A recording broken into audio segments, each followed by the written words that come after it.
Le pronom neutre, iel, censé évoquer équitablement tous les genres, est apparu dans le dictionnaire en ligne Le Robert il y a quelques semaines. Une présence pas du goût de tous, puisque mardi, le ministre de l'Éducation, Jean-Michel Blanquer, s'en est vivement pris à ce choix du dictionnaire. Pourquoi tant de remous pour un simple pronom? On peut être la 5e puissance mondiale et s'écharper pour 3 lettres. En cause, la récente inscription du pronom neutre, iel, contraction neutre de il et elle, notamment utilisé pour désigner les personnes non-binaires qui ne se reconnaissent pas exclusivement dans un genre, féminin ou masculin, ou dans aucun des deux, dans la version en ligne du dictionnaire Le Robert. Depuis mardi, elle enflamme les débats, au point de voir intervenir le ministre de l'Éducation, Jean-Michel Blanquer.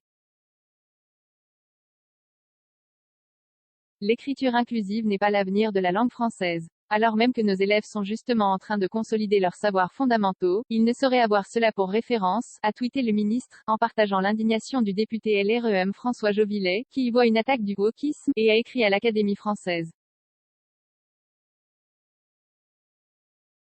Libération d'un discours anti-féminin. Comment un simple pronom peut-il susciter une telle levée de bouclier? Pour Gwenaëlle Perrier, maîtresse de conférences en sciences politiques à l'université Sorbonne Paris-Nord et spécialiste des questions de genre, ces débats, déjà vus il y a quelques années avec le point médian, permettent la libération d'un discours sexiste bien moins accepté aujourd'hui dans l'espace public. Ces nouvelles expressions de langue permettent de ramener la parole anti-féminine. Car dans le débat sur le langage non sexiste, ce ne sont pas directement les groupes discriminés, femmes et minorités de genre, qui sont attaqués, mais seulement le féminin grammatical et les pronoms neutres. C'est un prétexte, preuve en est, selon la chercheuse, ces indignations mobilisent activement des acteurs traditionnellement antiféministes, tout comme un argumentaire déjà massivement employé contre les femmes, connotation sexuelle grivoise, procès en incompétence, ironie à outrance. Le thème de la protection des enfants, qui serait selon certains incapable de maîtriser le iel, ou le point médian évoque quant à lui une rhétorique nouvelle contre les minorités, utilisée notamment lors des débats sur le mariage des personnes LGBT. La dramatisation. Mais cela ne veut pas dire que l'ensemble de ceux qui critiquent le iel sont antiféministes, rappelle Gwenaëlle Perrier. Juste que le débat public est gangrené par ces personnes, qui agitent des chiffons rouges au lieu de parler du fond. Il suffit de voir Jean-Michel Blanquer qui parlait d'intersectionnalité lors du débat sur le point médian et d'université gangrenée par la pensée décoloniale américaine, et qui aujourd'hui évoque le danger national du wokisme lors du iel, poursuit-elle. Une dramatisation des enjeux permettant d'automatiquement annuler toute rhétorique de défense, selon l'experte.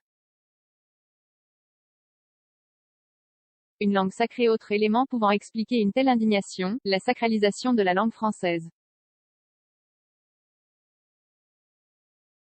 Le chercheur et spécialiste du sujet Mathieu Gou, de l'université de Caen, décrypte: la langue française est tenue en très haute estime, avec bien souvent une vision passéiste et l'idée qu'elle ne doit jamais changer.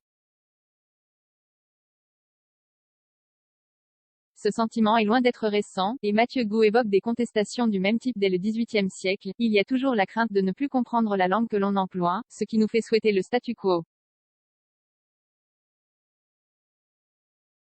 Ce qu'on voit avec le iel, ou le neutre aujourd'hui, on l'a vu il y a quelques décennies avec le verlan ou même l'argot.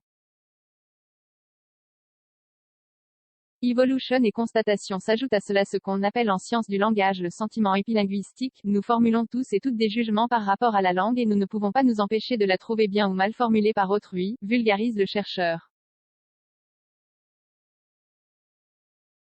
Mais c'est le propre d'une langue vivante, d'évoluer et de suivre les mœurs et leurs changements. C'est d'ailleurs la défense utilisée ce mercredi par Charles Benbenet, directeur du Robert.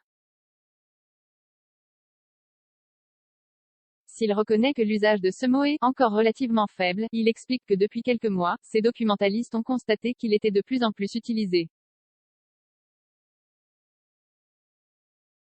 Une apparition dans le dictionnaire qui n'aurait donc rien d'idéologique ou d'un effondrement de la France, répondant juste à l'idée de suivre une évolution de la langue. Allez, on le rappelle, ce ne sont que 3 petites lettres. 268 commentaires, 31 partages, partagés sur Messenger, partagés sur Facebook, partagés sur Twitter, partagés sur Flipboard, partagés sur Pinterest, partagés sur LinkedIn, envoyé par mail, sauvegarder une faute, imprimé.